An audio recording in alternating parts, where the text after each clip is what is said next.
Hey people. So just kind of spur of the moment live video. Uh, Pretty much no one's gonna watch this while we're doing it, so hey, that's fine.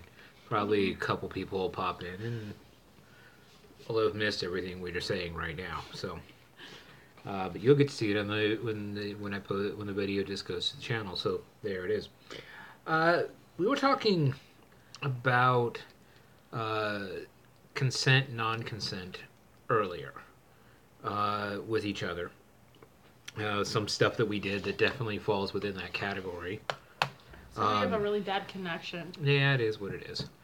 Um, it does that. It goes in and out, and it's live. There's 5 people watching. High five, people. Hi. So now it's up to 7. Ooh. I'm sorry. I'm really like, yay! People are actually watching. This is so cool. So, getting back to the topic at hand, but we were talking about some stuff we were working on. Thank you, Tina. Sorry, Master. I'm so excited. Yay, Tina. We were talking about some consent, non-consent stuff the other day, and we were talking about it just a little bit ago. So we decided to spring on here and do this video. I think there's a decent amount of misinformation when it comes to consensual, non-consensual actions. People think of that typically as rape play.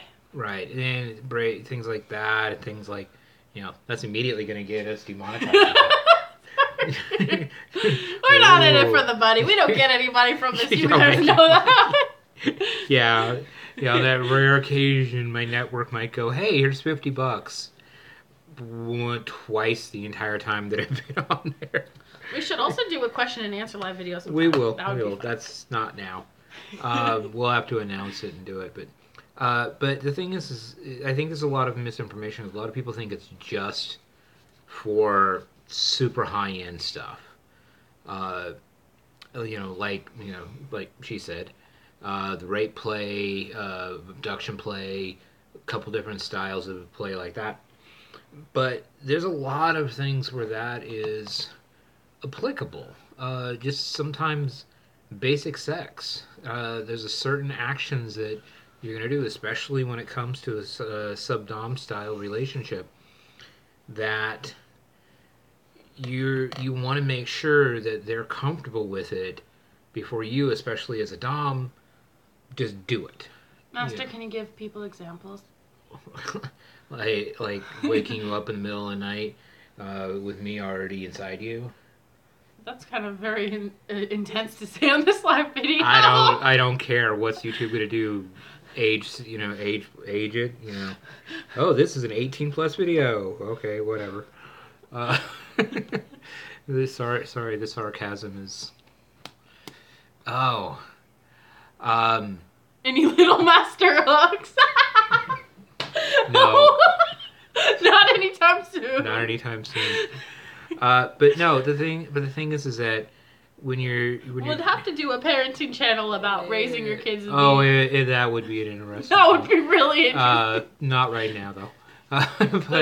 But I think one of the things I always talk about is talking to the person you're playing with, talking to them about almost literally everything. Hey, this is something I'd like to do. Hey, what about this? What about that? And so when you do it, it's not a surprise to them. It's not like, oh my God, why is he doing this to me? It's like, no, you know. And you could have said no before, and as long as you were both comfortable with it during the conversation, when you actually do it, you still have, depending on the situation, you still might have some safe words, but there might be certain circumstances, like with drugs or alcohol or things like that, where you're not in a completely consensual space.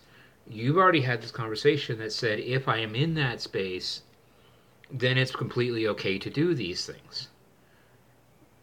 This is something I think is missing a lot when it comes to... That it's not all the big crazy... Sorry to interrupt, Right. Master. Like, all the big crazy scenes. Like, in our...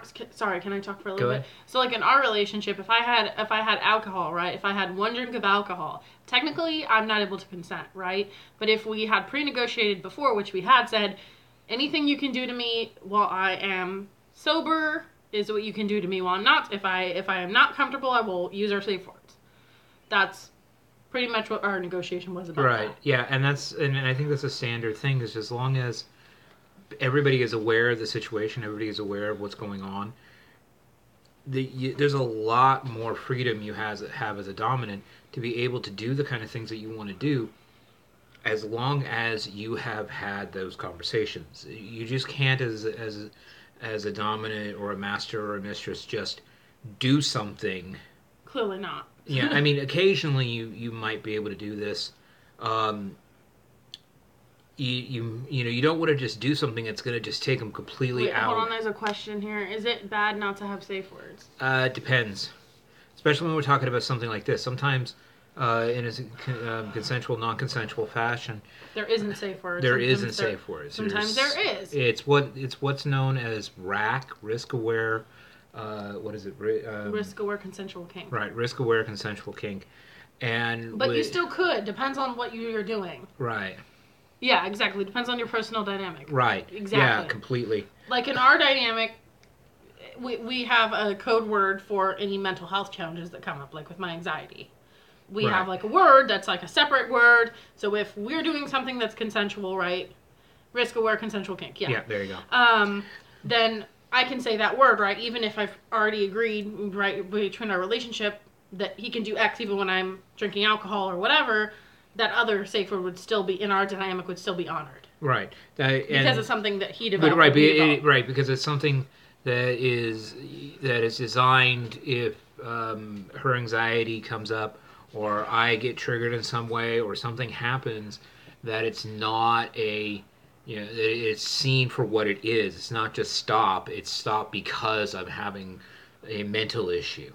I'm having a psychological or emotional issue right now that just stopping will not fix. And that's something that I think we can get into in a whole separate video. But Yeah. I think that if you have those things as part of your consensual, non-consensual stuff, it's going to work out, I think, a little bit better.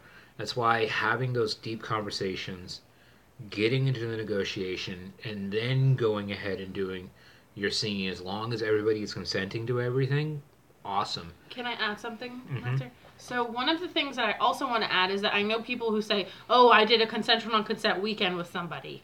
I want to caution against that unless you're in a dynamic with somebody where you're only with them for a weekend.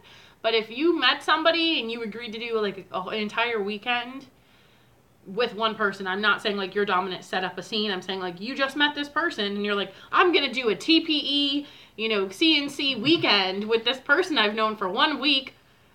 Probably want to rethink that. Yeah, but that's... I've heard stories like this, though, of like Yeah. submissives doing that. They're like, oh, I've done CNC for a weekend with somebody. I'm like, that is not the same thing. Especially like a TPE. That No, TPE but for a weekend is not a TPE. But, there are people who enjoy that unknown humiliation potential factor of a certain kind of play. And that's totally fine and legitimate. But the thing about it is that you've still had those conversations beforehand of saying, these are the things that I'm willing to do, these are the things I'm not willing to do, and here's kind of where the line is. As long as you establish that, I think it's useful in most every kind of play, and especially one of the major factors when you're doing a consensual, non-consensual routine, your aftercare is going to have to be massive. It's going to have to be really big and really, you keeping in mind that especially if you're doing a cathartic thing or something like that, it can get really bad at the end. And like in the interrogation scene. Right. Yeah. Yeah, it could very, very easily go wrong. Is this going in and out? No, we're still... It's just, okay. Yeah. I keep saying we have a bad connection. I don't know if anyone's No, there. it's not kicking us off. It might just go okay. for a second, but I don't know. We'll look at it. We'll look back at it later. But the thing is that that you can say, if you make sure that you're there and present for that aftercare, it's going to be much, much better. So, Oh, it's good. Okay, thank you. Sorry, just got your comment. I'm thank you. really enjoying like talking to people on here. I'm like way too excited by this basket. Yeah, I know you are. But yeah, I mean, I think that's pretty much what I got to say. You have anything else? Again, I would just encourage not to get into this kind of relationship with somebody that you don't know. No, you don't. Do this type of play with somebody you don't know or haven't vetted the heck out of. Right, getting into a consensual, non-consensual relationship, I think, is not necessarily the greatest idea. It might work for some people, or the higher style protocols of no matter what I want to do, you'll do it kind of thing. That's fine. But I think that you still need to have all those conversations before you can agree to dive into something this big and this epic, just because you want to try a consensual, non-consensual type of thing. You could very easily wind up putting yourself in a very bad position, and because you're working it on a rack style system without safe words, it could go really off the rails, really bad, really quick. So, anybody have any questions on this topic? Let's see if it will actually. What? No. nah. Okay, does anyone have any questions? I will ask one more time. Nope, I guess we're good. All right, so that's it for now, people. We'll probably do a few more of these here in the future, but that's it for now. Be well and safe. Bye-bye.